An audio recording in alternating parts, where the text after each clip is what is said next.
નમસ્કાર દર્શક મિત્રો, સર્જકનો સંવાદમાં હું પરેશ આપનું ફરી એકવાર સ્વાગત કરું છું.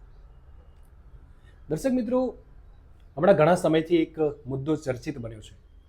પ્રેમ લગ્નની નોંધણી હોય કે લગ્નની નોંધણી હોય, આ પ્રક્રિયામાં કંઈક ફેરફારો થયા છે અથવા કાયદામાં કંઈક ફેરફાર થયા છે. પણ એ વિષયને થોડો સમજવો છે. આ વિષયને સમજવા માટે છેલ્લા ઘણા વર્ષોથી કોર્ટમાં ઘણા વર્ષોથી પ્રેક્ટિસ કરતા રમણલાલ આજે વકીલ સાહેબ આપણી વચ્ચે ઉપસ્થિત છે. રમણભાઈ, હું પરેશ, સર્જકનો સંવાદમાં આપનું સ્વાગત કરું છું. નમસ્કાર સાહેબ, બે ચાર વાતોને સમજવી છે. હમણાં જ આ મુદ્દો ખૂબ ચર્ચિત છે કે ખરેખર લગ્નની નોંધણી પ્રક્રિયામાં કંઈક ફેરફારો થયા છે અથવા એના કાયદામાં ફેરફાર થયા છે. એ ખરેખર એ પ્રક્રિયાઓ શું હતી પહેલાં અને હવે શું ફેરફારો થયા છે, દર્શક મિત્રોને આપણે આ સમજાવવું છે, સમજવું છે.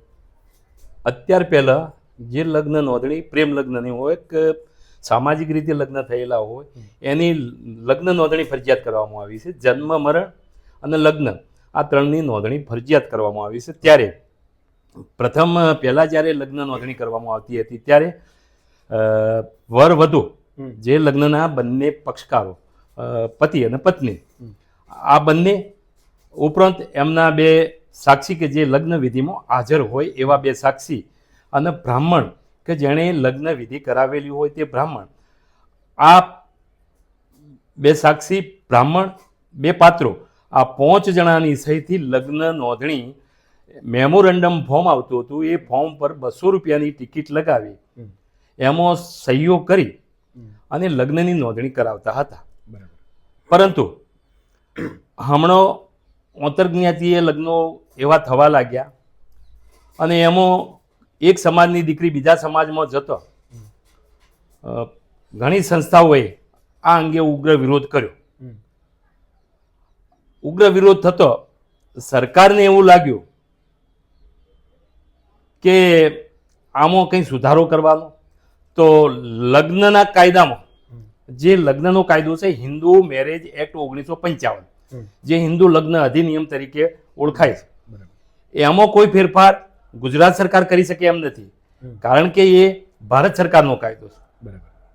પરંતુ હાલ જે આ સંગઠનોએ અને સંસ્થાઓએ જે ઉગ્ર વિરોધ કર્યો છે, એટલે લગ્ન નોંધણી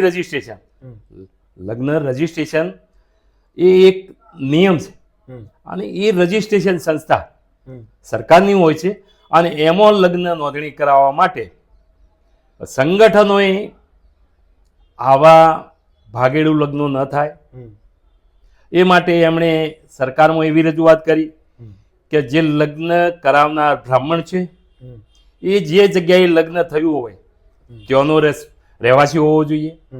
બે સાક્ષી જે લગ્નના છે એમના સંગઠનનો વિચારો એવા હતા કે બંને પક્ષકાર છોકરા અને છોકરીના પક્ષકારના માતા પિતા સહી કરે.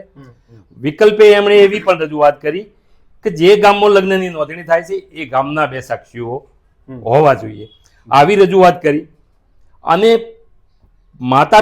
છોકરીના માતા પિતાની સહી ફરજિયાત લેવી આવી સંગઠનોએ સરકાર પાસે માગણી કરી. સરકારે આ સંગઠનોની વિચારધારાને અમલમાં મૂકવા માટે એમણે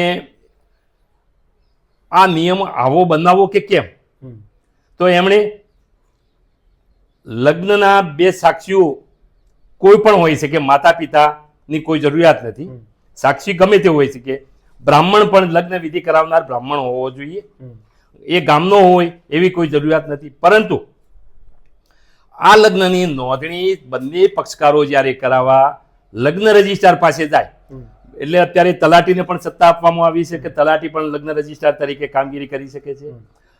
નગરપાલિકા હોય તો ચીફ ઓફિસરને આપી છે અને કોઈ નગરપાલિકા જ્યારે મહાનગરપાલિકા હોય તો એમણે એમના કોઈ આરોગ્ય અધિકારી કે કોઈ અધિકારીને લગ્ન રજિસ્ટ્રાર તરીકે નિમણૂક કરેલી હોય છે. એટલે એ ત્યાં જાય, લગ્ન નોંધણીનું ફોર્મ બંને જણા રજૂ કરે ત્યારે 1 મહિનામાં એટલે 30 દિવસમાં એના માતા પિતાને જાણ કરવાની હોય છે.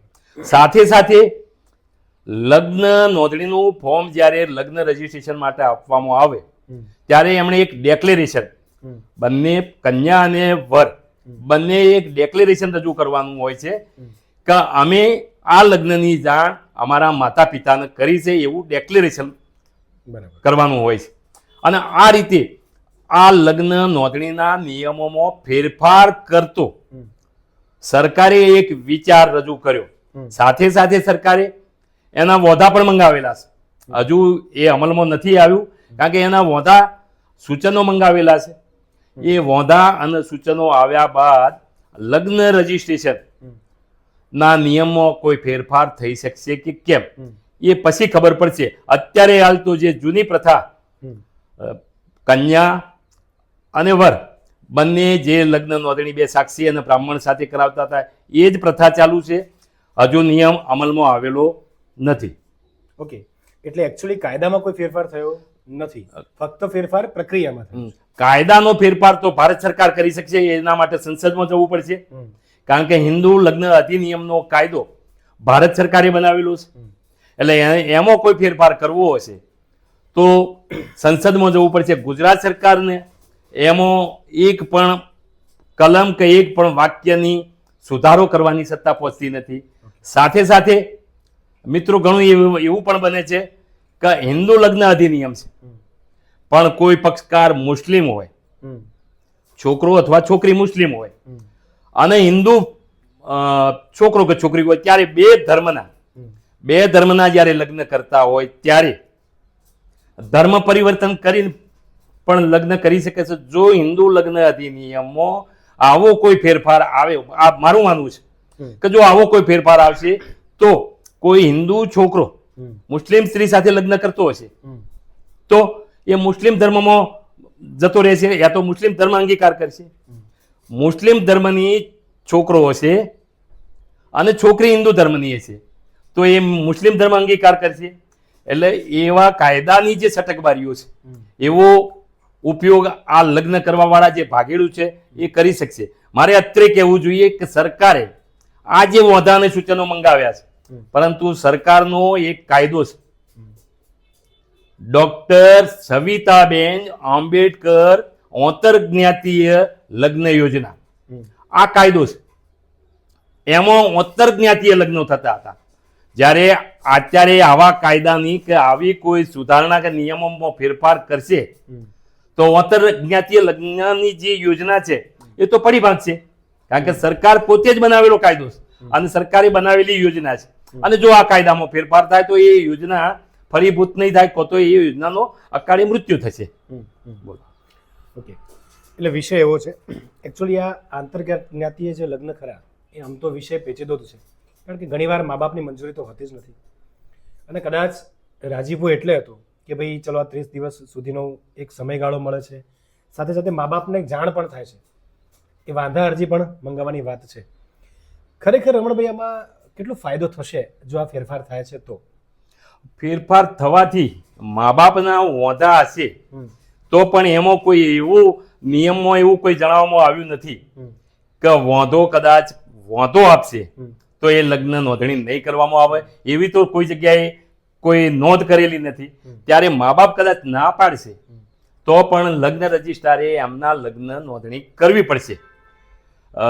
આમાં તો મને એવું લાગે છે કે કદાચ આ 30 દિવસના વોંધામાં માતા પિતા ખોટા પૈસા ખર્ચવાનો પ્રશ્ન આવશે. કોઈ જગ્યાએ એમને કોઈ એવા વ્યક્તિને વચ્ચે નાખવો પડશે, સમાધાન માટે કરવું પડશે કે છોકરીને સમજાવવા માટેના પ્રયત્નો કરવા પડશે. અને એ માટેનો જે ખર્ચો થશે એ ખરેખર જે માતા પિતા, જે છોકરીના માતા, કારણ કે લગ્ન રજિસ્ટરમાં ફક્ત દીકરીના માતા પિતાને જ વાંધો હોય છે.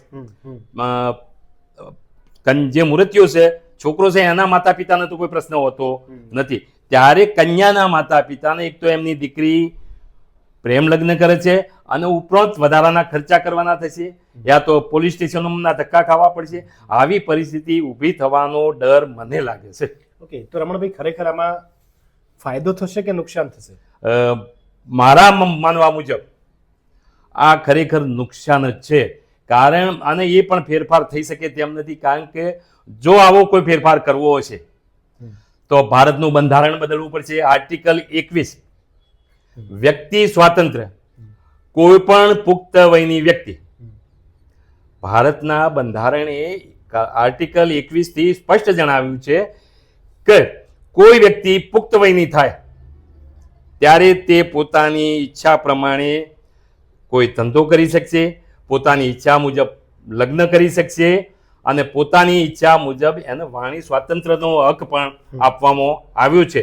વાણી સ્વાતંત્ર્યના હકમાં ફક્ત કોઈ વિરુદ્ધ ગાળી ગલોચ ના કરે એ સિવાય બાકીનો એને વાણી સ્વાતંત્ર્યનો હક આપવામાં આવ્યો છે. ત્યારે આર્ટિકલ 21નો ફેરફાર થાય તો જ આ કાયદાની કે આ લગ્ન રજિસ્ટ્રારની કે લગ્નના કાયદાના નિયમો ફેરફાર થઈ શકે એવું હું માનું છું. ઓકે, તો આટલા બધા જે આંદોલનો થયા છે આ કાયદાને લઈને કે કાયદાને ફેરવા માટે, તો અત્યાર સુધીમાં સરકારે જે પ્રજાને આપ્યું છે, સમજો કે આજે આ વાત કરી કે ભાઈ આપણા નોંધણી પ્રક્રિયાઓ છે એમાં થોડા ફેરફારો કરીએ છીએ અને પ્રજા માની ગઈ ને ચલો બધા આંદોલનો પણ શાંત પડી ગયા, તો શું આ એક પ્રકારની લોલીપોપ છે?